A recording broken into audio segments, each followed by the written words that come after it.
Hello नमस्कार, आप सभी का एक बार फिर से हार्दिक स्वागत है। बात करेंगे 31 दिसंबर के फर्स्ट एडिटोरियल सेशन की, जो 2020 का अंतिम एडिटोरियल भी है। आइए स्टार्ट करेंगे। स्टार्ट करने से पहले थोड़ी सी जानकारी कुछ कोर्सेज के बारे में। तो एक तो ये ग्रामर कोर्स चल रहा है आशीष क्लासेस एप्लीकेशन पर, और इस कोर्स में अभी तक नाउन और प्रोनाउन टॉपिक्स कंप्लीट हो चुके हैं।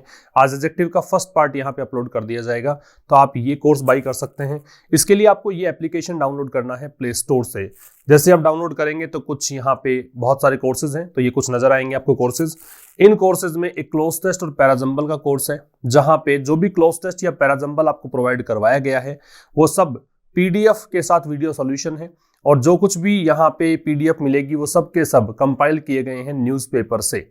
मीन्स अलग अलग न्यूज़पेपर से, द हिंदू से, द इंडियन एक्सप्रेस से, द टाइम्स ऑफ इंडिया से, इन सब से आपको बना के दिए जाते हैं। तो काफ़ी सारी मेहनत लगती है इसमें, और बहुत ही इंपॉर्टेंट, बहुत ही अच्छे लेवल के क्लोज टेस्ट और पैराजंबल यहाँ पे आपको मिलते हैं।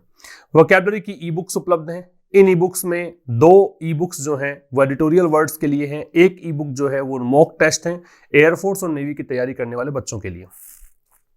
ये वाला कोर्स हर वेंसडे को स्टार्ट करते हैं, तो कल हमारा एक बैच स्टार्ट हो चुका है। अब नेक्स्ट वीक ये स्टार्ट होगा नया बैच, उसके लिए रजिस्ट्रेशन ओपन है, आप इसको भी बाई कर सकते हैं।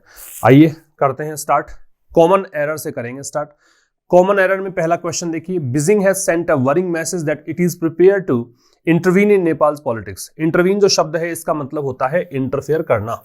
हर एक बात को बड़े ध्यान से सुनना, ठीक है। आप अगर कंप्लीट सेशन देखते हो, एंड तक बने रहते हो, तो यकीन मानना बहुत सारी चीजें आप सीख कर जाते हो। ये उन नए बच्चों के लिए है जो पहली बार सेशन देख रहे हैं, ये 1-2 सेशन उन्होंने देखे हैं तो शायद समझ नहीं पा रहे हो कि किस प्रकार चलता है। तो उनको बता दूं कि अगर आप एंड तक देखोगे तो बहुत कुछ सीखोगे। पेन नोटबुक लेकर बैठना, फॉर्मेलिटी नहीं करनी है, और जो बच्चे काफी समय से जुड़े हैं वो जानते ही हैं। इंटरवीन का हस्तक्षेप करना होता है, इंटरफेयर करना होता है।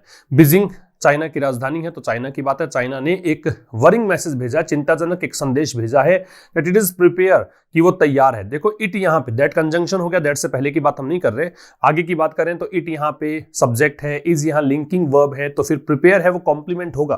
कॉम्प्लीमेंट होगा तो साहब कॉम्प्लीमेंट जो है नाउन प्रोनाउन या एडजेक्टिव बनता है, और नाउन प्रोनाउन या एडजेक्टिव अगर बनता है तो यहाँ पे इसको नाउन या प्रोनाउन तो बना नहीं सकते आप, भी प्रोनाउन तो बनेगा नहीं है, तो इसको बनाइए एडजेक्टिव। क्योंकि प्रिपेयर्ड कौन है? इट, चाइना, तो यहां पे प्रिपेयर्ड होगा। एडजेक्टिव तब बनेगा जब इसको आप प्रिपेयर्ड करोगे, ठीक। तो आपका आंसर जो है वो 2 नंबर है। और प्रिपेयर्ड किसके लिए है? नेपाल की राजनीति में हस्तक्षेप करने के लिए। Second question, mister Dahal and mister Nepal are clear. 2 व्यक्ति हैं, ये क्लियर हैं, ये स्पष्ट हैं that they will not reconsider, कि वो फिर से विचार नहीं करेंगे देयर मूव, जो उन्होंने स्टेप उठाया है उस स्टेप पर, to split the unified communist party of Nepal.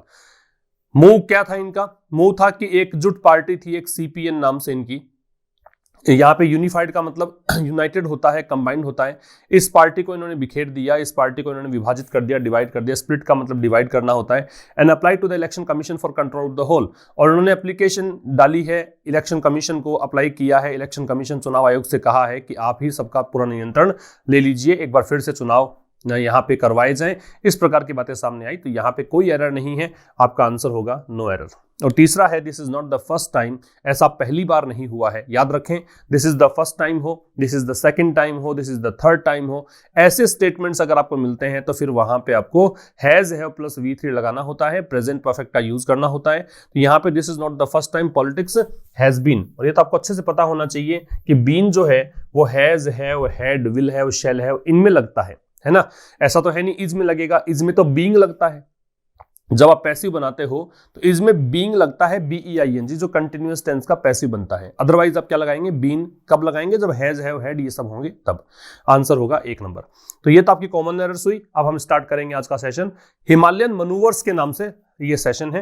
Himalayan manoeuvres, Himalayan Himalaya से संबंधित भी हो सकता है, हिमालयन का मतलब बहुत बड़ा भी हो सकता है। तो यहां पे जो अगर बात करेंगे तो हिमालयन का मतलब ये एडजेक्टिव है। पहली बात तो ये जो वर्ड है हिमालयन, ये एक एडजेक्टिव है, और इसका मतलब है अत्यधिक बड़ा। तो इसके लिए कोलोसल कह सकते हो, या फिर इसको जाइगेंटिक कह सकते हो, ठीक है, या गार्गेंचुअन कह सकते हो, एलिफेंटाइन कह सकते हो। ये सब इसके सिनोनिम्स होंगे। बहुत ही बड़ा। मनूवर का मतलब होता है ट्रिक, गैम्बिट, इसको आप ट्रिक कह सकते हैं, या फिर आप इसके लिए स्कीम, प्लॉट यूज कर सकते हैं, षड्यंत्र कह सकते हो, स्कीम कह सकते हो, गैम्बिट कह सकते हो। तो ये सब इसके सिनोनिम्स हैं। मनोवर का पार्ट ऑफ स्पीच है नाउन, और हिमालयन शब्द है, ये एक एडजेक्टिव है। तो हिमालयन तो हो गया बहुत ही, कह सकते हो क्या, हिमालयन का बहुत बड़ा, और मनोवर का मतलब हो गया ट्रिक, चालाकी। तो बहुत बड़ी चालाकी है। किस बारे में आर्टिकल है? चाइना की बहुत बड़ी चालाकी की बात ये कर रहा है। चाइना षड्यंत्र रच रहा है, चाइना नेपाल की पॉलिटिक्स में हस्तक्षेप करने के लिए तैयार है। नेपाल की पॉलिटिक्स में उथल पुथल फिलहाल मची हुई है। केपी ओली जो वहां के प्राइम मिनिस्टर हैं, उन्होंने मतलब संसद भंग कर दी है और फिलहाल कार्यवाहक प्रधानमंत्री के रूप में कार्यरत हैं। उसके बावजूद इन्होंने मंत्रिमंडल में, कैबिनेट में फेरबदल किया है, जो कि संवैधानिक है, ठीक है, संविधान के खिलाफ है। तो ये सब बातें आपको देखने को मिलेगी। भारत का स्टैंड क्या है उसका भी थोड़ा सा बताया है लेखक ने कि भारत किस प्रकार का यहाँ प्रैग्मेटिक अप्रोच अपनाई हुई है भारत ने। भारत यहाँ पे जितना चाइना कर रहा है उस तरह से इंटरवीन नहीं कर रहा है, बिल्कुल रियलिस्टिक अप्रोच के साथ भारत आगे चल रहा है। तो ये सब चीजें हम डिस्कस करेंगे इस आर्टिकल में। एंड तक देखना, जरूर से शेयर करना दोस्तों के साथ, और अगर आपको पसंद आता हो सेशन जरूर से लाइक करके जाएं, क्योंकि आपके लाइक जो हैं बहुत हौसला देते हैं। किसी भी एजुकेटर की बात मैं करूं, बहुत मेहनत हम लोग करते हैं इस चीज़ के लिए। कोई भी एजुकेटर यूट्यूब प्लेटफॉर्म पर, मैं केवल मेरी बात नहीं कर रहा, कोई भी पढ़ा रहा हो आपको, बहुत ज़्यादा हम लोग मेहनत करते हैं इसके लिए। ऑफलाइन क्लास से अगर आप कंपेयर करोगे ना ऑनलाइन क्लास को, तो आप पाएंगे कि ऑनलाइन क्लासेस अगर हम एक ले लेते हैं, एक क्लास भी है, तो ऑफलाइन क्लास हम 2 या 3 उस समय सीमा के अंदर 2 या 3 क्लास ले सकते हैं। तो इतनी एनर्जी लगती है एक ऑनलाइन क्लास के अंदर। तो थोड़ा सा आप लोग प्रेरित करते रहेंगे तो ज़्यादा बेहतर चीज़ें आपके पास आती रहेंगी। आपके लिए बहुत नई चीज़ें करने के लिए हम प्रेरित रहेंगे हमेशा। चलिए स्टार्ट करें। तो देखो यहाँ पे क्या कह रखा है, by sending a senior delegation. By preposition है, प्रेपोजिशन के बाद आईएनजी लगता है। क्यों लगता है वो हमने डिस्कस किया था। इसलिए लगता है क्योंकि प्रेपोजिशन अपने बाद में ऑब्जेक्ट लेता है। प्रेपोजिशन जो है अपना ऑब्जेक्ट लेकर आएगा, प्रेपोजिशनल ऑब्जेक्ट जिसको बोलते हैं। और जब वर्ब को आप ऑब्जेक्ट बनाते हो तो उसका एक तरीका होता है कि उसके अंदर आप आईएनजी लगा दें। तो इसलिए यहाँ पे बन रहा है बाई सेंडिंग का मतलब भेजकर। क्या भेजकर? अ सीनियर डेलीगेशन, एक वरिष्ठ प्रतिनिधि मंडल। डेलीगेशन का प्रतिनिधि मंडल, सीनियर का मतलब वरिष्ठ लोग जिसमें शामिल हैं, और प्रतिनिधि मंडल किसका है? इस पार्टी का, communist party of China, CPC जिसको बोलोगे। कहां पे भेजा है? काठमांडू। काठमांडू हो गया नेपाल की राजधानी। Within days, within का मतलब भीतर भीतर, डेज मतलब दिन, किसके? Prime minister KP Sharma Oli's controversial decision. Controversial विवादास्पद डिसीजन का निर्णय, और निर्णय क्या था विवादास्पद? टू डिसॉल्व पार्लियामेंट, पार्लियामेंट संसद डिसॉल्व का भंग करना, कि उन्होंने पार्लियामेंट भंग कर दी। जो डिसीजन उन्होंने लिया उसके कुछ ही दिनों के भीतर सीपीसी का एक सीनियर प्रतिनिधि मंडल चाइना ने भेज दिया Kathmandu. And call for elections, और इन्होंने क्या किया? पार्लियामेंट भंग करने के अलावा इलेक्शंस की डिमांड भी करी। कॉल फॉर का मतलब होता है डिमांड करना।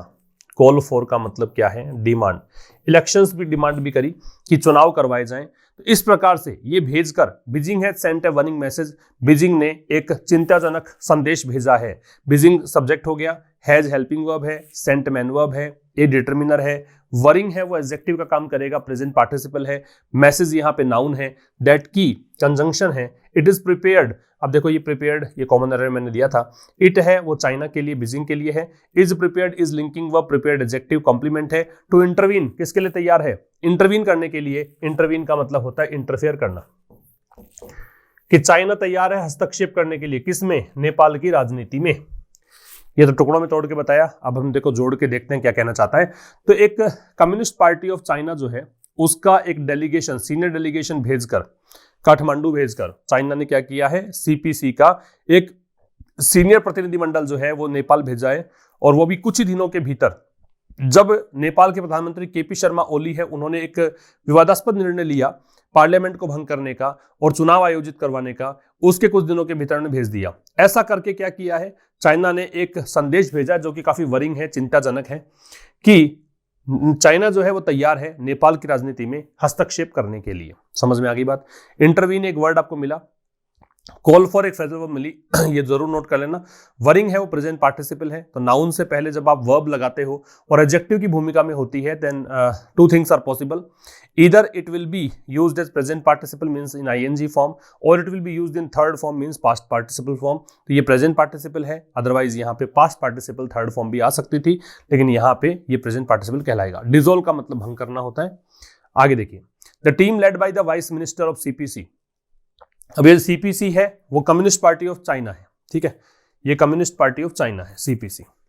तो द टीम, ये जो प्रतिनिधि मंडल आया ना उसकी बात कर रहा है कि इस टीम में कौन कौन थे। तो ये टीम जो है ये किसके नेतृत्व में आई, लेड बाई, याद रखना लेड बाई जब आता है किसी भी सेंटेंस में, लेड बाई पहले और बाद में अपने दो नाउन्स या दो प्रोनाउंस ले सकता है, मींस दो सब्जेक्ट ले सकता है। आपको लगता है वो दो सब्जेक्ट है, हालांकि होता सब्जेक्ट एक ही है, क्योंकि लेड बाई जो है वो एक प्रेपोजिशनल फ्रेज है, बाई लग रखा है इसके अंदर। प्रेपोजिशनल फ्रेज हो या प्रेपोजिशन हो, आगे ऑब्जेक्ट ही आता है। तो हमेशा याद रखें कि लेड बाई से कनेक्टेड अगर दो वर्ड्स हैं तो आपको जो भी वर्ब लगानी होती है वो लेड बाई से पहले वाले शब्द के अकॉर्डिंग लगानी होती है। कॉन्सेप्ट ये कहता है कि प्रेपोजिशनल फ्रेज है ये, और प्रेपोजिशनल फ्रेज जो होती है वो अपने बाद में आप ऑब्जेक्ट लेगी, क्योंकि ऑब्जेक्ट लेगी तो सब्जेक्ट हमें चाहिए, सब्जेक्ट ये वाला बन जाएगा, इसलिए पहले वाला वर्ड देखकर वर्ब लगाते हैं।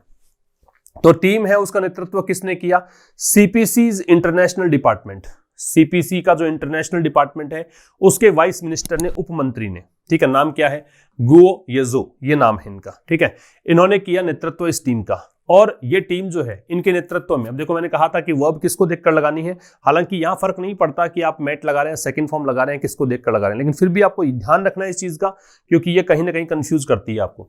तो ये टीम जो है वो मिली किससे, पॉलिटिकल लीडर्स, राजनेताओं से, एंड कॉल्ड ऑन, देखो कॉल ऑन के दो मतलब होते हैं, दो मतलब आप याद रखें। कॉल ऑन का एक मतलब तो होता है किसी को शॉर्ट टाइम के लिए विजिट करना, ये किसी के पास आप मिलने चले गए थोड़े समय के लिए तो कॉल ऑन कहेंगे, या फिर कॉल ऑन से मतलब होता है कि आप किसी से कोई काम करने के लिए कहते हैं, ask someone to do something, तो उसके लिए कॉल ऑन का यूज करते हैं। तो यहां जो कॉल ऑन है यहां पे है शॉर्ट विजिट करना, मिलने के लिए जाना, ठीक है। तो यहां पे ये जो टीम है जो इनके नेतृत्व में, गो येजो के नेतृत्व में वहां काठमांडू या नेपाल पहुंची, वो राजनेताओं से मिली और प्रेसिडेंट विद्या देवी भंडारी और मिस्टर ओली से मिली, यही कहेंगे, विजिट किया विद अ स्टेटेड मिशन। और इनका मिशन बिल्कुल साफ सुथरा था। स्टेटेड जो है वो एडजेक्टिव है, पास्ट पार्टिसिपल है, मिशन यहां पे नाउन है, विद मतलब साथ में, ए डिटरमिनर है, आर्टिकल है। तो एक इनका मिशन था, और मिशन कैसा था, स्टेटेड। स्टेटेड से मतलब क्या समझोगे आप, स्टेटेड का मतलब है क्लियरली एक्सप्रेस्ड, जो बिल्कुल स्पष्ट था, ठीक है, या डिक्लेयर्ड था, पहले से घोषित था, उसे बोलेंगे स्टेटेड। इनका मिशन बिल्कुल साफ था। क्या मिशन था, टू ट्राई, कोशिश करना, and reverse the split in the party, और जो पार्टी में स्प्लिट हुआ है, स्प्लिट का मतलब जो विभाजन हुआ है, पार्टी जो बट गई है, पार्टी जो टूट गई है, क्रैक आए हैं पार्टी में, दरार जो पार्टी में आई है उसको रिवर्स करना, फिर से ठीक करना। रिवर्स करने का मतलब जो भी प्रोसेस को उल्टा कर देना, है ना। तो पार्टी में दरार आ गई, दरार से पहले पार्टी बिल्कुल एकजुट थी, तो फिर से एकजुटता स्थापित करना। एंड कन्विंस मिस्टर ओली, और क्या इसका मिशन था कि मिस्टर ओली को कन्विंस करें, जो वहां के कार्यवाहक प्रधानमंत्री फिलहाल, एंड हिज राइवल्स, और मिस्टर ओली के जो राइवल्स हैं, राइवल्स मतलब ओपोनेंट्स, जो विपक्ष हैं, जो मतलब विरोधी हैं, कौन कौन, पुष्पा कमल दहल, प्रचंडा, ये इनका नाम है, एंड माधव नेपाल, ठीक है, ये दो व्यक्ति जो इनके राइवल्स हैं, इनको कन्विंस करना, किसके लिए, टू इफेक्ट अ पैचअप। आपने इफेक्ट नाउन के रूप में पढ़ा होगा। इफेक्ट जब नाउन के रूप में होता है तो इसका मतलब होता है प्रभाव, जब इफेक्ट वर्ब के रूप में होता है तो इसका मतलब होता है कि आप कोई चीज को घटित होने के लिए कारण बनते हो, टू कॉज टू हैपन। ये जो इफेक्ट है ये वर्ब के रूप में है, इफेक्ट यहां पे वर्ब है, इसका मतलब है to cause to happen, to cause to happen, घटित होने का कारण बनना, ठीक है। पैचअप का मतलब होता है सेटल डिफरेंसेस, सुलह करना, पैच अप, पैचअप का मतलब है सेटल डिफरेंसेस, मींस सुलह करना, कोई चीज लड़ाई हो गई, झगड़ा हो गया, फिर से सुलह करने को बोलते हैं पैचअप। यहां तक की बात समझना। आप देखो तीन चीजें आपको देखनी है, कॉल ऑन, कॉल ऑन यहां पे है ब्रीफ टाइम के लिए मिलना, स्टेटेड का मतलब है क्लियरली एक्सप्रेस्ड या डिक्लेयर्ड, जो कि एडजेक्टिव है। पैचअप का मतलब है सेटल डिफरेंसेस, जो भी मतभेद आपके हैं उनको दूर करना और वापस से सुलह करना। और जो इफेक्ट है ये वर्ब है, इसका मतलब है कॉज टू हैपन, करवाना, किसी से कोई काम करवाना। क्या कहना चाहता है, सीपीसी इंटरनेशनल डिपार्टमेंट के वाइस मिनिस्टर के नेतृत्व में जो टीम आई, ये राजनेताओं से मिली, और जो राष्ट्रपति विद्यादेवी भंडारी है और मिस्टर ओली है उनसे मिली। इनका मिशन बिल्कुल साफ था, इनका मतलब जो निश्चय था, मन में इरादा लेकर आए थे, इनका निश्चय साफ था, कोशिश करना, और जो पार्टी के अंदर जो पार्टी में दरार जो आ गई थी उसको ठीक करना, और मिस्टर ओली और उनके राइवल्स को कन्विंस करना, किसके लिए, कि वो पैचअप करें। ये इनका मिशन है, इस कारण से चाइना ने ये टीम भेज दी। But mister Oli has shown no science, लेकिन मिस्टर ओली ने हैज शोन थर्ड फॉर्म है, नहीं दिखाया, क्या, नो साइंस, कोई भी साइन नहीं दिखाए, यहां पे कोई संकेत नहीं दिए, किसके, बजिंग। बजिंग क्यों आ रहा है, क्योंकि प्रेपोजिशन है इसलिए आ रहा है। बज का मतलब होता है मूव होना, अपना डिसीजन चेंज करना, चेंज डिसीजन, चेंज ओपिनियंस, उसको बोलते हैं बज। या मूव होना, सरकना, खिसकना, इसको बोलते हैं बज। लेकिन मिस्टर ओली ने कोई संकेत नहीं दिया कि वो डिसीजन को चेंज करेंगे, है ना, खिसकेंगे, किससे, अपने डिसीजन से। और डिसीजन क्या था, to mount what has been described a constitutional coup. Mount का मतलब बढ़ाना, उठाना। व्हाट, अब देखो व्हाट यहां रिलेटिव प्रोनाउन है, थोड़ा सा कंफ्यूज होते हैं स्टूडेंट्स की व्हाट लगाएं, विच लगाएं, दैट लगाएं। एक छोटी सी बात बता देता हूं यहां पे जो आपको हमेशा याद रहेगी और बहुत ही इंपॉर्टेंट चीज है। व्हाट तब लगाना बीच में रिलेटिव प्रोनाउन के रूप में जब इसका एंटीसीडेंट नहीं दे रखा हो। एंटीसीडेंट का मतलब होता है पूर्वगामी शब्द जिसकी विशेषता बता रहा हूं। तो क्या व्हाट यहां पे माउंट के लिए आ रहा है, नहीं आ रहा। इस माउंट तो यहां पे वर्ब है और वर्ब एंटीसीडेंट बनेगा नहीं, एंटीसीडेंट बनेगा तो नाउन या प्रोनाउन बनेगा, ठीक है ना। तो ये एंटीसीडेंट तो है नहीं, एंटीसीडेंट नहीं है, इसका मतलब यहां पे व्हाट ही रिक्वायर्ड है, विच और दैट आप नहीं लगा सकते, थोड़ा सा ध्यान रखें इस बात का। तो कह रहा है कि मिस्टर ओली ने कोई संकेत नहीं दिया, किसका, कि अपने डिसीजन से हिलेंगे। डिसीजन क्या है इनका, to mount what has been described, बढ़ाना, उठाना, क्या चीज, जिसको डिस्क्राइब किया गया है। What has been described passive voice है, व्हाट यहां पे सब्जेक्ट बना हुआ है, हालांकि पैसिव वॉइस में ऑब्जेक्ट ही सब्जेक्ट बनता है, तो ये ऑब्जेक्ट के स्थान पर मतलब आ रहा है, सब्जेक्ट बना हुआ है।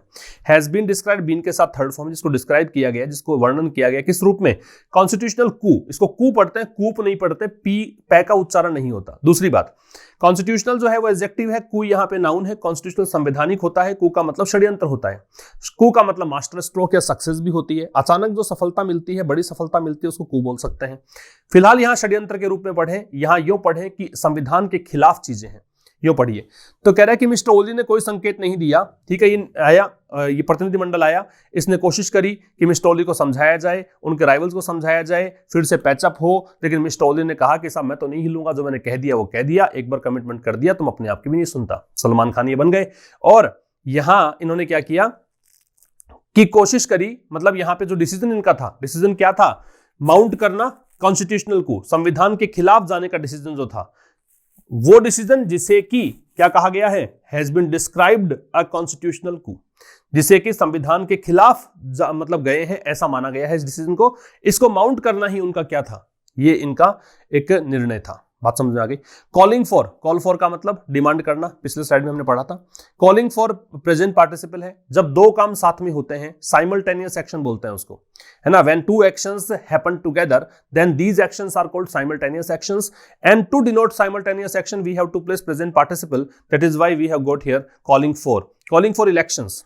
और इन्होंने यहां पे संविधान के खिलाफ गए, ये डिमांड करते हुए कि इलेक्शंस करवाए जाएं विदाउट डिस्कसिंग, बगैर डिस्कस किए, विदाउट प्रेपोजिशन है इसलिए आईएनजी है। ऑल्टरनेटिव गवर्नमेंट फॉर्मेशन, बगैर डिस्कस किए, क्या, कि वैकल्पिक सरकार का निर्माण कैसे हो, वैकल्पिक सरकार कौन चलाए। ऑप्शंस मतलब विकल्प, मतलब वैकल्पिक सरकार के फॉर्मेशन का विकल्प जो था उसको डिस्कस किए बगैर इन्होंने डिमांड कर दी इलेक्शंस की। रशिंग थ्रू, रश थ्रू का मतलब जल्दीबाजी करना, ठीक है। एन एंडोर्समेंट, एंडोर्समेंट का मतलब अप्रूवल या सपोर्ट, लिख लेना, मेरे पास यहां पे जगह नहीं लिखने की, आप नोट कर लेना। रश थ्रू का जल्दीबाजी करना, टू डू समथिंग हरीडली, और एंडोर्समेंट का अप्रूवल या सपोर्ट फ्रॉम प्रेसिडेंट भंडारी, मतलब इन्होंने आनंद फानन में फटाफट सपोर्ट प्राप्त कर लिया, किसका, राष्ट्रपति जो वहां पे भंडारी है, विद्यादेव भंडारी है, इनका। And carrying out, carry out का मतलब होता है एग्जीक्यूट करना, लागू करना, मैं यहां लिख देता हूं इसको, एग्जीक्यूट करना, लागू करना। और उन्होंने क्या किया, एग्जीक्यूट कर दिया, क्या, कैबिनेट रीशफल, बीच में छोड़ दो एक बार, carrying out cabinet reshuffle, cabinet का मतलब मंत्रिमंडल, केंद्रीय मंत्रिमंडल, रीशफल का मतलब चेंज, फेरबदल, ठीक है। तो इन्होंने केंद्रीय मंत्रिमंडल के रीशफल को कैरी आउट किया, और किस रूप में किया, as caretaker prime minister. फिलहाल कार्यवाहक प्रधानमंत्री है ये, प्रधानमंत्री का पद इन्होंने छोड़ ही दिया, संसद भंग कर दी, तो कार्यवाहक प्रधानमंत्री होते हुए संविधान में मतलब कैबिनेट में रीशफल नहीं कर सकते हैं आप, फेरबदल नहीं कर सकते, इन्होंने ऐसा किया, इनकी इसी कारण से आलोचना हो रही है। एक बार फिर समझना, यहां से यहां तक की कहानी। लेकिन मिस्टर ओली जो है उन्होंने कोई संकेत नहीं दिया अपने डिसीजन से पीछे हटने का। डिसीजन का क्या था कि वो डिसीजन मतलब एक वो कहानी जो मानी गई है, कॉन्स्टिट्यूशनल को मानी गई है, मींस जिसे संविधान के खिलाफ जाना कहा गया है, संविधान के खिलाफ षड्यंत्र रचना कहा गया है, वो चीजें जो इन्होंने खड़ी करी है, कैसे खड़ी करी है, इलेक्शंस की डिमांड करते हुए और बिना डिसीजन मतलब बिना डिस्कशन के इलेक्शन की डिमांड रखी, कोई डिस्कशन नहीं किया कि वैकल्पिक गवर्नमेंट फॉर्मेशन के विकल्प क्या होंगे उनको, और ये कैसे किया, आनन फानन में, जल्दीबाजी में राष्ट्रपति से मंजूरी इन्होंने ले ली और इन्होंने क्या किया, कैबिनेट रिशफल को काम भी कर दिया, कैरी आउट किया, एग्जीक्यूट किया केयर टेकर प्राइम मिनिस्टर के रूप में। समझ में आ गया होगा। तो यहां कॉलन, स्टेटेड, पैचअप, बजिंग, कू, रश थ्रू, एंडोर्समेंट, रिशफल, ये सारे वर्ड्स आपको पता होने चाहिए। ग्रामर की अगर बात करेंगे तो एक बात आपने सीखी है कि जब भी कोई साइमल्टेनियस एक्शन हो, दो काम साथ में हो, तो फिर आप प्रेजेंट पार्टिसिपल फॉर्म में उसको लेते हो। आइए स्टार्ट करें आगे।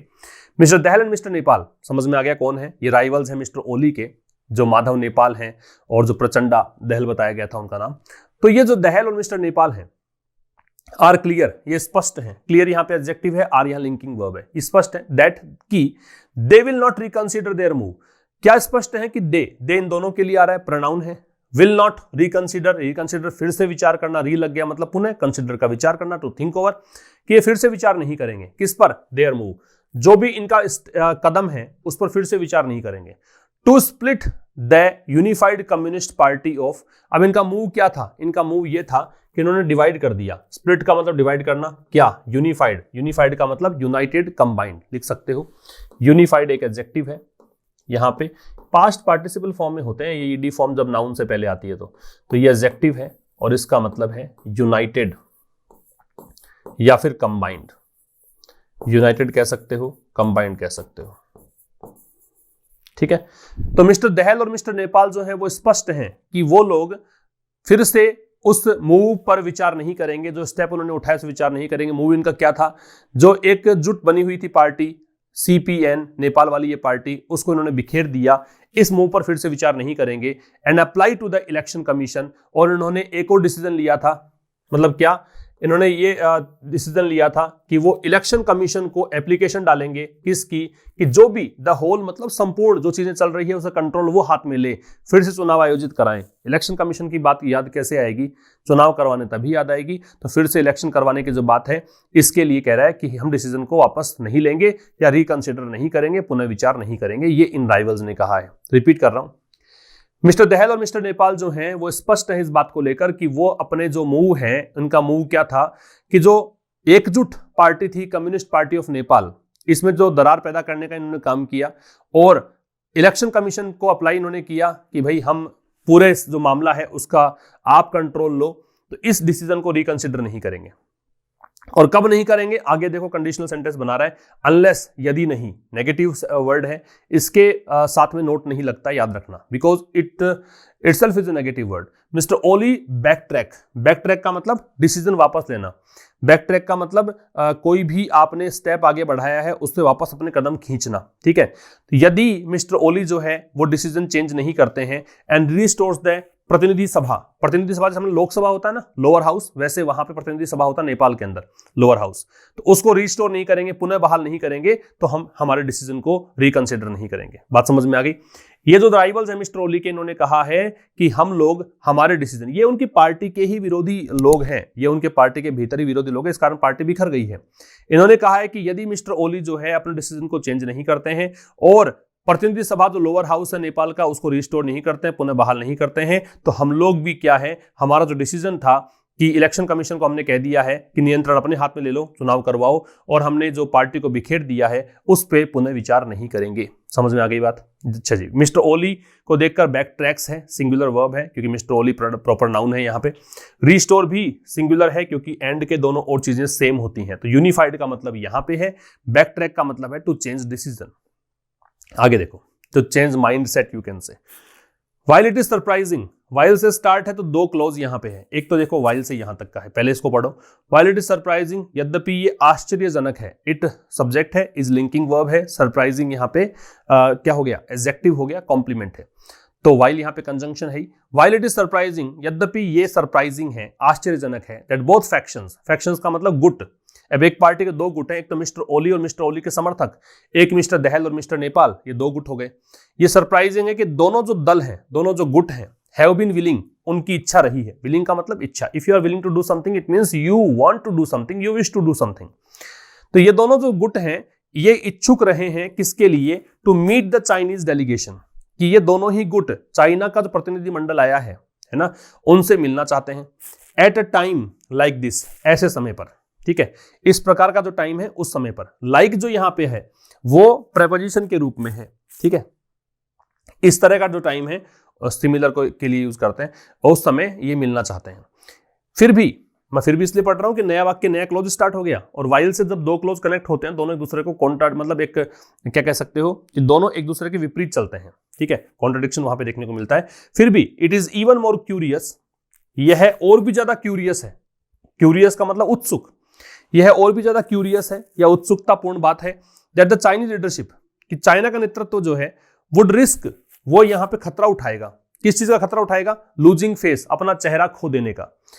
लूजिंग फेस, देखो रिस्क यहां पे वर्ब है, और वर्ब के बाद में एक और जब वर्ब लगाते हो आप, ठीक है, याद रखना, if you connect a verb just after a given verb, then what we have to do, या तो आप उसको आईएनजी फॉर्म में लगाओ या फिर इन्फिनेटिव फॉर्म में लगाओ। दो वर्ब्स साथ में आप लगाते हो, हालांकि कुछ स्पेशल केस जैसे हेल्प वाला है, चल जाता है कि वहां पे बेयर इन्फिनेटिव आ गया, कुछ ऐसे होते हैं एग्जाम अपवाद, लेकिन हम जनरल अगर वे में बात करें, जेनरिक अगर बात करें, तो ऐसे कंडीशन में जब आप वर्ब के बाद में वर्ब लगाते हो तो या तो आईएनजी फॉर्म में या फिर 2+V0 फॉर्म में लगाते हैं, इसलिए देखो आईएनजी फॉर्म में लगाया।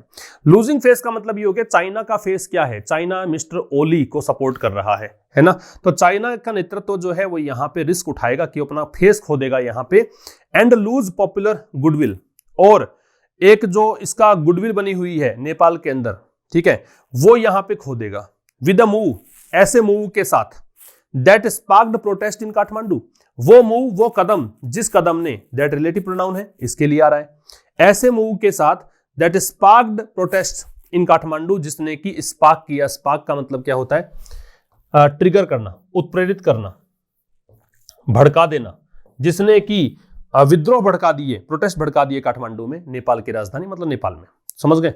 फिर समझना, यद्यपि यह बात काफी आश्चर्यजनक है कि दोनों ही जो गुट हैं, केपी ओली वाला और दहल और मिस्टर नेपाल वाला, ये दोनों ही गुट इच्छुक हैं चाइनीज प्रतिनिधिमंडल से मिलने के इस तरह के समय में। फिर भी ये बात और ज्यादा मतलब उत्सुकतापूर्ण है, क्या कि चाइनीज लीडरशिप जो है वो अगर यहां पे इंटरवीन करती है, इंटरफेयर करती है, तो यहां पे उसको रिस्क है किस चीज की, कि वो अपना फेस यहां पे खो देगी और पॉपुलर गुडविल जो मिली हुई है वो भी खो देगी इस तरह के कदम के साथ, जो स्टेप इन्होंने उठाया है, जिस स्टेप के कारण नेपाल के अंदर विद्रोह शुरू हो गए हैं, जिसने विद्रोह को ट्रिगर किया है। स्पार्क का मतलब नोट करना है, ट्रिगर होता है। बैक ट्रैक का मतलब नोट करना है, to change opinion, change decision, to change mindset होता है। यूनिफाइड का सिनोनिम्स ये वाले हैं, ठीक है। और इवन का प्रयोग आप करते हैं भी के अर्थ में, इवन मोर का मतलब हो गया इससे भी अधिक, ये है, ठीक है, एम्फसाइज करने के लिए एडवर्ब है ये। क्यूरियस है वो एडजेक्टिव है, याद रखेंगे आप। आगे देखें, इन कॉन्ट्रास्ट, कॉन्ट्रास्ट नाउन होता है, इन प्रेपोजिशन है। इन कॉन्ट्रास्ट का मतलब होता है के विपरीत, ये एक फ्रेज के रूप में अगर देखोगे इसका मतलब के विपरीत। इसके विपरीत अब भारत की बात करें, ये तो चाइना का स्टैंड हो गया। भारत क्या सोचता है? इंडिया है चोजन टू बी, भारत ने चुना है। चोजन जो है वो चूज की थर्ड फॉर्म है, चूज, चोज, CHOSE, फिर चोजन। तो भारत ने क्या चुना है? टू बी मोर प्रैग्मेटिक, कि भारत यहां पे यथार्थवादी अप्रोच अपनाएगा। प्रैग्मेटिक का मतलब क्या होता है? प्रैग्मेटिक काफी इंपॉर्टेंट वर्ड है, बहुत बार ये आपको न्यूज़पेपर में देखने को मिलेगा, एग्जाम्स में देखने को मिलेगा।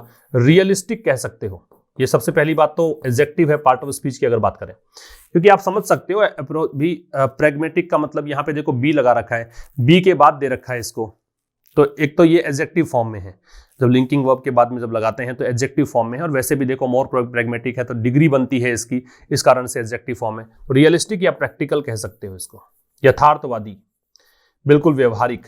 तो भारत ने क्या चुना है कि भारत यहां पे यथार्थवादी अप्रोच अपनाएगा, सैद्धांतिक नियम अपनाएगा, जो वर्तमान की आवश्यकता है, जो व्यवहारवाद कहता है, प्रैक्टिकल चीजें कहती हैं, वो अप्रोच अपनाएगा। एंड रिस्ट्रेंड मतलब नियंत्रित, कंट्रोल्ड, ठीक है, भारत यहां बिल्कुल नियंत्रण में रहेगा। पॉसिबली, संभवतया, ड्यू टू, किसके कारण, है ना, इस कारण से। और हिस्टोरिकल अंडरस्टैंडिंग, क्योंकि भारत को ऐतिहासिक यहां पे समझ है किसकी, of the man players in Nepal politics, कि नेपाल की राजनीति के जो मुख्य प्लेयर्स हैं, जो नेपाल की राजनीति को प्रभावित करते हैं, उसके बारे में भारत को पता है, इसलिए भारत ऐसा स्टैंड अपनाएगा। एंड देयर पेंचेंट, और जो प्लेयर्स हैं नेपाल की पॉलिटिक्स में, उनकी जो पेंचेंट है, पेंचेंट का मतलब होता है लाइकिंग, पेंचेंट नाउन है। ये देखो आप, वैसे मेरे से जरूरी नहीं बताऊं तभी समझो आप वैसे भी समझ सकते हो, क्योंकि यहां पे देयर पजेसिव एडजेक्टिव हुआ, पजेसिव एडजेक्टिव नाउन लगता है, तो पेंचेंट यहां पे नाउन हुआ, ठीक है। तो एंड देयर पेंचेंट, और उनकी जो लाइकिंग है, उनकी जो पसंद है, किसके लिए? फॉर पॉलिटिकल ब्रिंकमैनशिप, पॉलिटिकल राजनीतिक ब्रिंकमैनशिप जो शब्द है, इसका मतलब पहली बात तो ये नाउन है, ब्रिंकमैनशिप क्योंकि शिप जुड़ा हुआ है, और पॉलिटिकल यहां पे एडजेक्टिव है। ब्रिंकमैनशिप का मतलब होता है कि ब्रिंक पर ले जाना, ब्रिंक का मतलब कगार, ठीक है। तो किसी मतलब ऐसी एक्टिविटी जिसमें राजनीति में जनरली होता है, ऐसी एक्टिविटी जिसमें कोई कहे कि या तो मेरी बात मान लो या फिर मैं आपको बिल्कुल खत्म कर दूंगा, बर्बाद कर दूंगा, आपको खतरनाक स्थिति में पुट कर दूंगा, ऐसी कंडीशन को ब्रिंकमैनशिप बोलते हैं, ठीक है। वैसे ब्रिंकमैनशिप का मतलब यह भी हो सकता है कि जिसमें आपका इन्फ्लुएंस का स्फीयर रहे, आपका प्रभाव क्षेत्र रहे, उसको भी ब्रिंकमैनशिप कह सकते हो आप। तो फिर समझना कि इसके विपरीत भारत ने क्या चुना है कि भारत प्रैग्मेटिक अप्रोच अपनाएगा, रिस्ट्रेंट रहेगा। संभवतः किस कारण से? क्योंकि भारत को समझ है इस बात की कि नेपाल की पॉलिटिक्स में मैन प्लेयर्स कौन है, और वो मैन प्लेयर्स जो हैं उनकी पसंद है, वो चाहते हैं कि वहां पे राजनीतिक प्रभुत्व उनका हो, है ना, वो चाहे जैसे राजनीति को मोड़ पाए, ये जानता है भारत, इस कारण भारत ऐसे अप्रोच अपनाने को चुना है। This is not the first time, अब कह रहा है ये पहली बार नहीं हुआ है, अब ये this is the first time, this is the second time, मैंने बताया इसे प्रेजेंट परफेक्ट लगता है इसलिए हैज बीन दे रखा आगे। तो this is not the first time, ऐसा पहली बार नहीं हुआ है कि politics has been brought to the precipice. Precipice का मतलब होता है डेंजरस सिचुएशन। प्रेसिपिस वैसे तो देखो चट्टान को बोलते हैं, क्लिफ को बोलते हैं, और यहां जो इसका मीनिंग निकल रहा है वो है डेंजरस सिचुएशन, प्रेसिपिस। और प्रेसिपिस यहां पे नाउन है क्योंकि दे लगा हुआ है, आर्टिकल लगा हुआ है, तो नाउन है ये। तो कह रहा है कि ऐसा पहली बार नहीं हुआ है कि पॉलिटिक्स जो है वो मतलब लाई गई है, हैज बीन ब्रॉट, पैसिव वही से बीन के साथ थर्ड फॉर्म, प्रेसिपिस में मतलब डेंजरस सिचुएशन में। Since Nepal adopted is new constitution 2015, जब से नेपाल ने अपनाया है, अडॉप्ट का मतलब अपनाना या ग्रहण करना, अपना इट्स पॉजिटिव एडजेक्टिव है, न्यू एडजेक्टिव है, कॉन्स्टिट्यूशन नाउन है। नया संविधान जब अपनाया था 2015 में, तब से लेकर अब तक बहुत बार नेपाल को राजनीतिक अस्थिरता का सामना करना पड़ा है। तो इसलिए कहा है कि ऐसा पहली बार नहीं है कि यहां पे नेपाल में राजनीति जो है वो अस्थिरता की ओर आई है, डेंजरस सिचुएशन में पहुंचाई गई है, ठीक है। मिस्टर दहल वॉकड आउट, अब थोड़ा उदाहरण दे रहा है कि कब कब ऐसा हुआ, कब कब पॉलिटिकल इंस्टेबिलिटी यहां पे देखने को मिली। तो मिस्टर दहल जो कि केपी शर्मा के क्या है, विरोधी है, राइवल है। वॉकड आउट, वॉकआउट का मतलब होता है बहिष्कार करना, ऑफ ए कोलिशन गवर्नमेंट। सबसे पहली बात तो इनके साथ सरकार बनानी थी इनको 2016 के अंदर, कहा था गठबंधन की सरकार चलाएंगे, साथ में मिलकर चलाएंगे, तो मिस्टर दहल ने इस बात को स्वीकार नहीं किया, वॉकआउट करके बहिष्कार कर दिया, इस बात का बाइकआउट कर दिया। कोलिशन का मतलब गुट, गवर्नमेंट का सरकार, तो गठबंधन की सरकार। While mister Oli's moves of December 20, तो कह रहा है कि यद्यपि, अब वाइल से फिर से स्टार्ट है तो दो क्लोज हैं, एक तो वाइल से लेकर इरिवर्सिबल तक है, दूसरा देयर से लेकर पॉसिबल तक है। तो यद्यपि मिस्टर ओली के जो स्टेप्स हैं, मिस्टर ओली के जो कदम हैं, कब किसके, दिसंबर 20 वाले, 20 दिसंबर को इन्होंने कहा था संसद भंग कर दें, नए चुनाव करवाएं, क्योंकि विरोध ज्यादा हो गया था पार्टी में इनका। तो यद्यपि मिस्टर ओली के जो मूव्स हैं दिसंबर 20 वाले, वो मूव्स ऐसा लगता है, सीम का मतलब होता है प्रतीत होना, वो मूव्स ऐसे लगते हैं कि इरिवर्सिबल हैं, कि वो वापस नहीं लिए जाएंगे, मतलब ये वापस सोचेंगे, रिकंसिडर करेंगे, जिद पकड़ी हुई ओली साहब ने, तो ये यहाँ पे वापस देने वाले हैं नहीं डिसीजन को। There are still compromises possible, फिर भी लेखक कह रहा है फिर भी कॉम्प्रोमाइजेस जो है पॉसिबल हैं। स्टिल का मतलब अभी भी एडवर्ब है, कॉम्प्रोमाइजेस क्या है, नाउन है, पॉसिबल का मतलब क्या है, पॉसिबल संभावना एडजेक्टिव है। देयर से स्टार्ट है तो आर किसको देखकर है, कॉम्प्रोमाइजेस को देखकर है।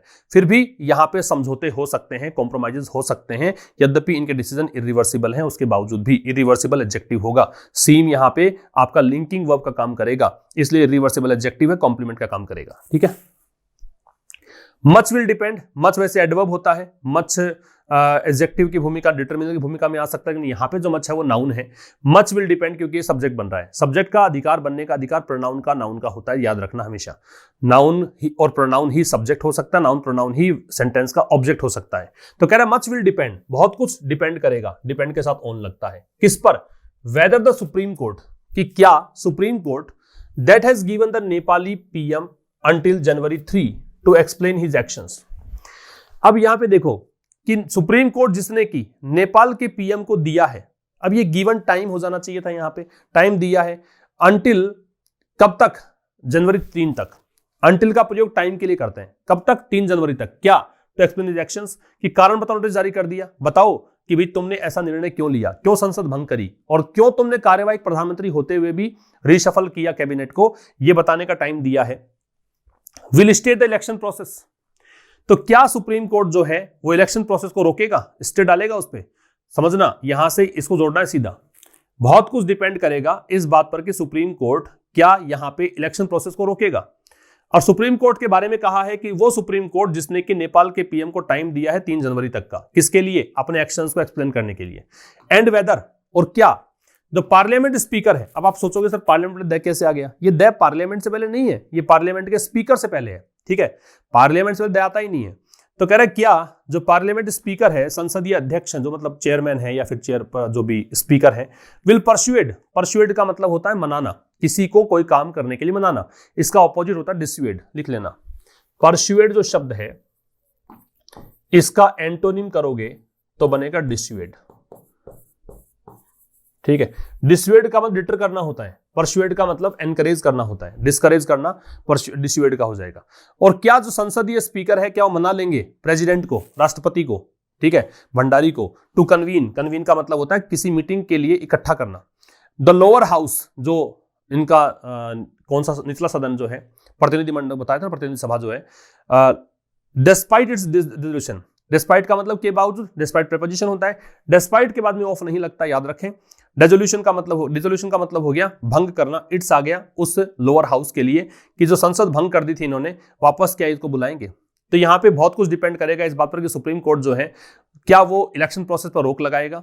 और सुप्रीम कोर्ट जिसने कि नेपाली पीएम को टाइम दिया है 3 जनवरी तक का कि अपने एक्शंस को समझाएं कि क्यों इन्होंने एक्शंस लिए, और क्या पार्लियामेंट स्पीकर जो है वो मना लेगा प्रेसिडेंट को, किसके लिए कि डिसोल्व तो हो गई है लोअर हाउस, उसके बावजूद क्या उसको वापस बुलाने के लिए मना लेगा। While it is clear, यद्यपि ये स्पष्ट है that India is not playing its traditional leading role, traditional पारंपरिक लीडिंग अग्रणी रोल पता ही आपको, भारत यहां पे लीडिंग रोल रहा है। ओली से पहले का इतिहास देखोगे तो भारत लीडिंग रोल में नजर आया है, नेपाल में डिसीजन भारत लेता रहा है। लेकिन क्या यहाँ पे यद्यपि यह स्पष्ट है कि भारत जो है अब अपना जो ट्रेडिशनल लीडिंग रोल है, मतलब पारंपरिक रूप से जो रोल वहां पे निभाता रहा है, वो यहाँ पे नहीं निभाएगा नेपाल में। Neither is it facing, neither यहाँ पे एडवर्ब के रूप में, और ना ही एम्फसाइज करने के लिए है नीदर। नीदर जब सेंटेंस के स्टार्ट में लगता है, एडवर्ब के रूप में लगता है, तो इन्वर्जन लगता है, it means the verb will be used before the given subject, that is why here you can see it is a subject and as per the given subject we have got is as verb. So neither is it facing the odium for playing spoiler. Odium का मतलब होता है disgust, घृणा, नफरत। ओडियम का मतलब है disgust, या फिर क्या कह सकते हो डिसलाइक, नफरत। स्पॉइलर का मतलब है वन हु स्पॉइल्स, जो खेल बिगाड़ दे, बर्बाद कर दे, ठीक है। और ना ही भारत यहां पे फेस कर रहा है क्या चीज, ओडियम फॉर प्लेइंग स्पॉइलर, मतलब भारत यहां पे गेम बिगाड़ नहीं रहा। तो गेम नहीं बिगाड़ रहा, तो यहाँ पे जैसे चाइना को वहां की जनता मतलब प्रोटेस्ट कर रही है, वैसे भारत के खिलाफ कोई घृणा या नफरत भी नहीं है, सीधी सी बात है। तो भारत यहाँ पे बिल्कुल, यद्यपि ये स्पष्ट है, मतलब जहां की ये स्पष्ट है कि भारत जो है अपना लीडिंग जो ट्रेडिशनल लीडिंग रोल है वो यहाँ पे नहीं निभा रहा है, और ना ही भारत फेस कर रहा है घृणा का, नफरत का, किसके लिए, स्पॉइलर प्ले करने के लिए। भारत यहाँ पे स्पॉइलर का रोल नहीं निभा रहा है, भारत वहां पे राजनीति के अंदर इंटरवीन करके उनका खेल नहीं बिगाड़ रहा है, इसलिए वहां की जनता भारत के सपोर्ट में है, भारत के विरोध में नहीं है, भारत का नफरत का सामना भी नहीं करना पड़ रहा है। बोथ मिस्टर ओली, अब देखो बोथ के साथ में एंड लगेगा, तो ये बात है यहां से लेकर और इसको जोड़ दो सीधा, both mister Oli and mister Dahal, दोनों बोथ के साथ एंड लगता है। एक बात याद रखना कि बोथ पॉजिटिव वर्ड है, इसमें कभी भी बोथ का प्रयोग ऐसी कंडीशन में नहीं करना है, ऐसे सेंटेंस में नहीं करना है जहां पे नोट लगता हो, ये ध्यान रखें। तो दोनों ही मिस्टर ओली और मिस्टर दहल। अब यहां बीच में देखो तो परिचय दे रखा है, मिस्टर ओली कौन, who has reached out to India. Reach out to का मतलब है या तो असिस्टेंस देने के लिए या असिस्टेंस लेने के लिए किसी के पास जाना, ठीक है। तो जो कि भारत के पास गए थे after months of the map controversy, after के बाद में, किसके बाद में, कुछ महीनों के बाद जो मैप कंट्रोवर्सी हुई थी, नक्शे का विवाद हुआ था, कुछ क्षेत्र नेपाल ने कहा था, काला पानी क्षेत्र का याद आ रहा है आपको कि ये क्षेत्र नेपाल के अधिकार में है, भारत के अधिकार में नहीं है, ऐसा कुछ विवाद यहां पे हुआ था। तो उसके कुछ दिनों के बाद ये जो मिस्टर ओली हैं वो गए थे कहां पे, भारत के पास गए थे। और मिस्टर दहल ये कौन है, who has been a closer Indian ally, जो कि काफी नजदीक, क्लोजर कहा है इसका मतलब ये काफी नजदीक है, काफी नजदीक है इसका मतलब ये ओली से ज्यादा नजदीक है। क्लोजर का मतलब डिग्री कंपैरेटिव है, ये ओली से अधिक नजदीक है। अलाई का मतलब मित्र कहेंगे, कंपेनियन कहेंगे, फ्रेंड कहेंगे, ठीक है। ड्यूरिंग दिस पीरियड, इस पीरियड के दौरान। तो mister Oli who has been, मतलब मिस्टर ओली जो है जिन्होंने कि भारत को रीच आउट टू का मतलब हो गया असिस्टेंस लेने या असिस्टेंस देने के लिए जाना। क्या ये भारत के पास मतलब ये गए थे, ठीक है, रीच आउट इन्होंने किया था। और मिस्टर दहल के बारे में बताया कि भाई ये जो है भारत के इस पीरियड के दौरान जो ये भारत और नेपाल थोड़ा सा विवाद रहा है चाइना के इंटरवेंशन के चलते, तो ये भारत के नजदीकी मित्र रहे हैं, अलाई का मतलब फ्रेंड है। आर एंगेजिंग, अब ये दोनों मिलकर आर एंगेजिंग द गवर्नमेंट, ये दोनों ही क्या कर रहे हैं, गवर्नमेंट को एंगेज कर रहे हैं, मतलब गवर्नमेंट के अंदर ये हैं, दोनों ही गवर्नमेंट के अंदर हैं ये फिलहाल। फिर कह रहे the positive situation gives new Delhi a little more space. The positive situation, सकारात्मक स्थिति जो है, गिव्स देते हैं, न्यू दिल्ली मतलब भारत को, अ लिटिल मोर स्पेस, थोड़ा ज्यादा मतलब एक स्पेस, थोड़ा अधिक स्पेस भारत को मिलता है इस पॉजिटिव सिचुएशन से, इन विच, जिसके अंदर, टू कंसीडर इट्स मूव्स, कि यहां पे देखें समझें इसके मूव्स के बारे में। कंसीडर मतलब सोच विचार करना, think over, and how to avoid instability, और ये सोचें कि भाई कैसे मतलब इनस्टेबिलिटी को अवॉइड किया जाए, अस्थिरता को अवॉइड किया जाए, in its Himalayan neighbours polity. जो हिमालयन नेबर नेपाल की बात कर रहा है क्योंकि हिमालय क्षेत्र में है नेपाल, और पॉलिटी मतलब राजनीति, तो उस नेपाल की राजनीति में अस्थिरता को कैसे अवॉइड किया जाए उस बारे में सोचें। समथिंग दैट इज, ये कुछ ऐसा है, दैट इज क्रूशियल, जो कि महत्वपूर्ण है। क्रूशियल मतलब महत्वपूर्ण, क्रूशियल किसके लिए है, वहां पे टू लगेगा। द रिलेशंस, उनके रिश्तों के लिए, and in the long term, और अगर लंबे समय अवधि की बात करें, भविष्य की बात करें, to their closely interlinked prosperity, तो बहुत नजदीक से जो इंटरलिंक्ड प्रॉस्पेरिटी इनकी है, जो आपस में जुड़ी हुई समृद्धि इनकी है, इंटरलिंक मतलब एक दूसरे पर आधारित, प्रॉस्पेरिटी समृद्धि जो है उसके लिए बहुत जरूरी है। एक बार फिर से रिपीट कर देता हूं, जो ये कह रहा है पॉजिटिव सिचुएशन है वो न्यू दिल्ली को थोड़ा अधिक स्पेस देता है, जिसके तहत वो कंसीडर कर पाएगा अपने मूव्स को, ठीक है, और कैसे अवॉइड किया जाए नेपाल के राजनीति में अस्थिरता को, ठीक है। कुछ ऐसा है जो कि महत्वपूर्ण है उनके रिश्तों को लेकर, दोनों देशों के रिश्तों को लेकर, और लंबे समय अवधि की अगर बात करें, लॉन्ग टर्म की अगर बात करें, तो उनके जो इंटरलिंक्ड प्रॉस्पेरिटी है उसको लेकर। तो ये तो हो गया आज का एडिटोरियल आपका। बहुत सारे वर्ड्स आज के एडिटोरियल में थे, वैसे तो मुश्किल नहीं था, पॉलिटिकल आर्टिकल था, लेकिन फिर भी वर्ड्स बहुत ज्यादा थे, इसलिए थोड़ा सा ध्यान से देख लेना, एक बार फिर से समझ लेना। यूनिफाइड जो वर्ड है इसको जोड़ेंगे किससे, यूनिफाइड का मतलब होता है यूनाइटेड, तो फर्स्ट को जोड़ देंगे ई से। दूसरा है इंटरवीन, इंटरवीन का मतलब होता है इंटरफेयर, हस्तक्षेप करना, ए से जोड़ देंगे। फिर है मैनूवर, मैनूवर का मतलब होता है ट्रिक, मतलब चालाकी, तो डी से जोड़ देंगे। प्रैग्मेटिक का व्यवहारिक, प्रैक्टिकल, रियलिस्टिक, तो बी से जोड़ देंगे। और पेंचेंट का लाइकिंग है, पसंद है, तो सी से जोड़ देंगे। ये आप इसका स्क्रीनशॉट ले सकते हैं, ठीक है। अब देखेंगे आगे ट्रांसलेशन, घिसी पिटी बातें मत करो। घिसी पिटी का मतलब जो अनइंटरेस्टिंग हो, ठीक है, इनसिपिड हो, तो don't talk banal things. Banal का मतलब अरुचिकर, घिसी पिटी, हैकनेड।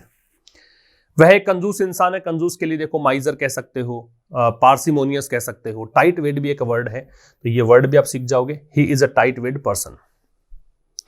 और डर के आगे जीत है, ये कब बोलते ही हम लोग काफी बार सुनते भी हैं। बियॉन्ड फियर लाइज विक्ट्री, डर के आगे जीत है, बियॉन्ड फियर, फियर के परे, डर के परे, लाइज निहित है, मतलब पड़ी हुई है, जीत, ऐसा इसका एग्जैक्ट ट्रांसलेशन है। तो बियॉन्ड फियर लाइज विक्ट्री, डर के आगे जीत है।